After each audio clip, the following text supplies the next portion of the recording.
All right, what's up? It's JGC. I'm gonna just get right into this. So, Ultra 85 is an album released or a project by The Logic 2024, and it is his most anticipated yet for Logic fans alike across the 10 years, almost 11, about 11 that he's been doing in music.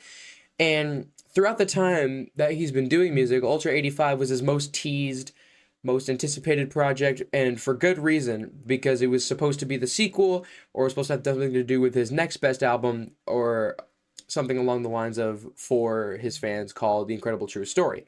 And this is a 2015 project, so it took 9 years to make, and it was well worth the wait. I wasn't around during those times because I was eating glue or whatever, but trust me, it was a very big deal along Logic fans, and I was around for the release of Ultra 85, and not even as like oh, it just happened to come out. Like, no, I was waiting for it. Like, I was a dedicated fan up to that point, and I haven't even listened to College Dropout or College Park yet.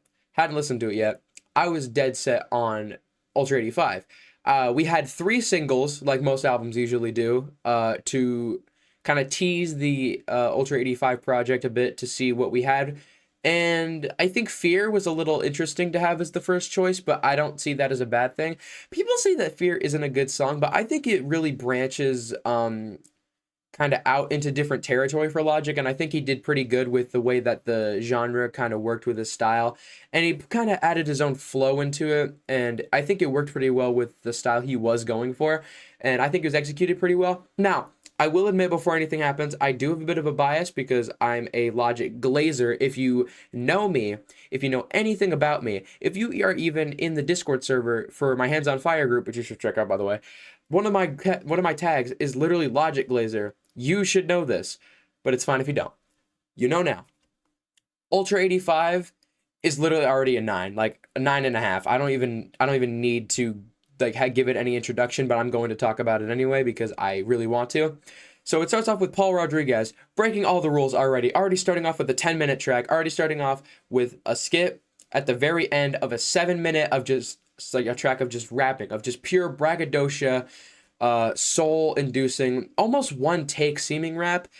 Um, but he's like rapping his friggin' heart out and throughout the entire thing, and it's kind of crazy because the way he did it seemed so raw and within so much emotion, but it seemed like he did it in one take. It seemed like you could hear all the breaths.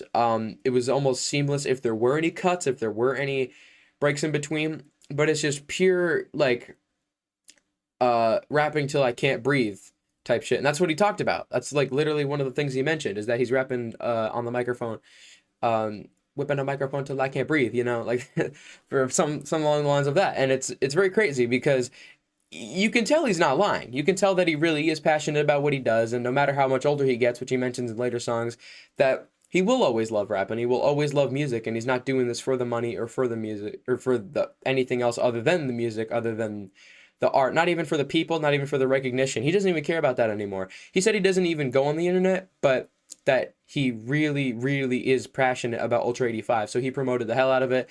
And even with all the opium stuff going on, he still talks about Ultra 85. He still talks about the project. He still talks about what happened to everyone who worked in it. And I think it's really cool. I think it's really cool that he took all this time to make it. And there were even snippets from years ago of Ghost in the Machine, which is a sample that was almost not cleared.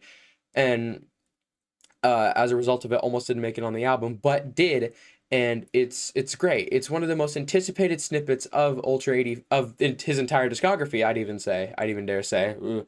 And honestly, I think he did way better with it than people even thought he would because it was so anticipated, and he went above and beyond of those expectations entirely and blew it out of the park, and he did an incredible job at Ghost in the Machine. And Robert Ivory, no biases. Well, actually, yeah, I'm gonna have a bit of a bias because he did amazing. There's no skippable songs with Robert Ivory's in it. He did incredible in every single song.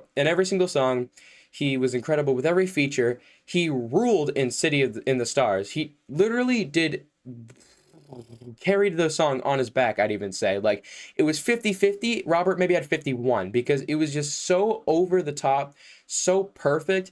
like it was just long stretches that feel like there should not have been any breaks. And even if there was seamless cuts, it's still so incredibly well made. Obviously it's going to be well mixed because they got Bobby Campbell on there, and shout out Bobby Campbell because he did pretty much all the mixing for every project that Logic has done. Except for the ones where he didn't, obviously. I'm not going to say anything about Vinyl Days because I have no idea if there was even any mixing or mastering on there. Probably a bit of mixing because if I'm in the shower bumping Vinyl Days, it doesn't sound like shit. But I don't know about mastering because the touch up, I don't know. I mean, I know mixing and mastering are different because I literally do it, but whatever. Point is that it's all just incredibly well produced. There's no bad beats. Anything that is done with the production is done very well. Some points not perfect, like even for Fear, I could even say a couple things about the production. But honestly, I don't know anything about the genre, so my biases would probably overstate what I was trying to say, and they'd probably make my opinion not worth listening to.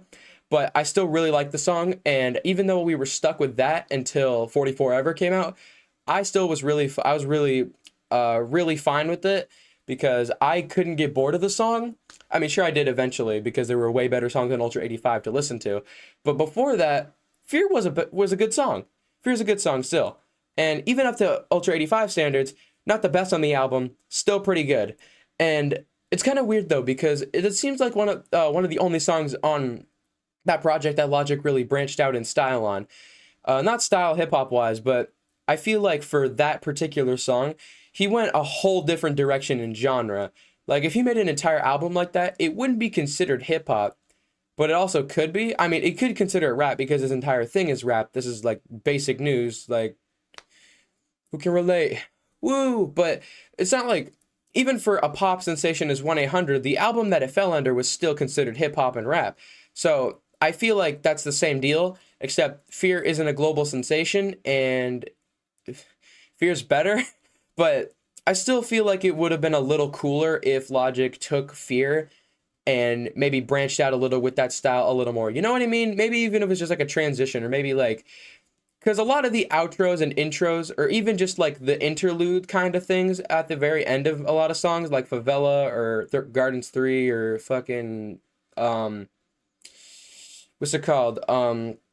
Any really song where it's kind of like there's this outro of instrumental, soft, no drums, kind of to fade it out. Even if it's just the transition between, I keep forgetting what it's called, but there's a song and then it goes to In Retrospect. You know what I'm talking about. Go listen to the album yourself. Basically, along the lines, it'd be very interesting if he branched out. And I think the outros for a lot of the songs were very forgettable. Not forgettable in a bad way, but forgettable as in the ways that they could be pretty comparable.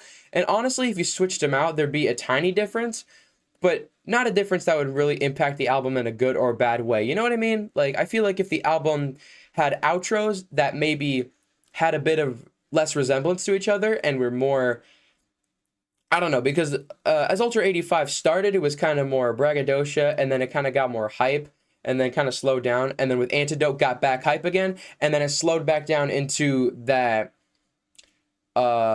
softer but a little more hype kind of rap. Like Thank You for Believing in Me isn't exactly the most calm song. It's I remember like it's kind of not a bounce, and it's not exactly a song you could dance to, but it's still kind of not super calm. That's something you could fall asleep to, like Favela, because, oh my god, can I just talk about Favela for a second? Guys, I don't care. Favela is an absolute masterpiece. Favela has to be one of the best on the album, and I watched the video of the guy making it. Not the guy, but the producer behind the super unique piano. Oh my god, the drums fit on there so well. It's like just such great production in terms of like how good the quality was for the playing and how unique it was, because my brain can't comprehend how that was on beat. How was that on beat? How did that work? Like, you have to have some kind of level of intricacy and complex knowledge in music to understand that. And I don't understand that. And even then, he was probably just fucking around playing some random shit, and it worked because their video explained that he made it in 7 minutes. No, not even explained. He showed it. The entire process for making that piano loop not even loop. Like there was just some parts that were different, and then it looped back around to that like it layers. It layers. Oh my god, the layers, bro. Donkey.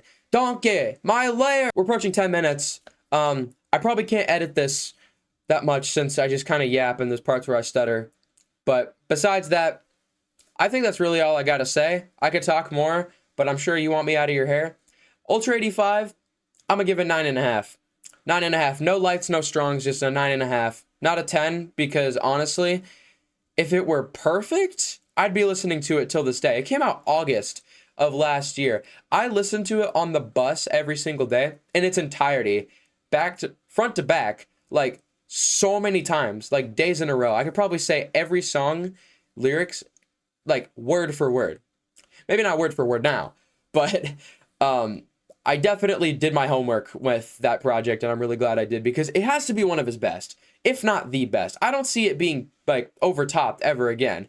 Even if Logic comes out with a project that even I don't really like in 2025, 2026 or whatever, if he keeps up his streak of yearly releases, that won't overshadow Ultra 85 at all, because people are still talking about how good it is, and I don't blame them, because I don't know, 9.5 rating. Not like my opinion matters right now, because I'm just starting out. Speaking of, hey, welcome to my fucking channel, motherfucker. This is Jiggy C Reviews, and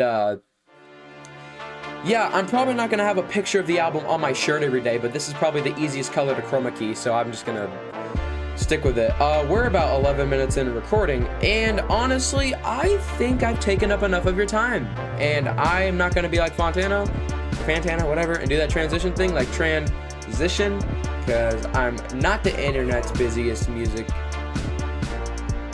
pleb, so I'm gonna end it all. Bye. Wait, I'm gonna end it all? What the fuck?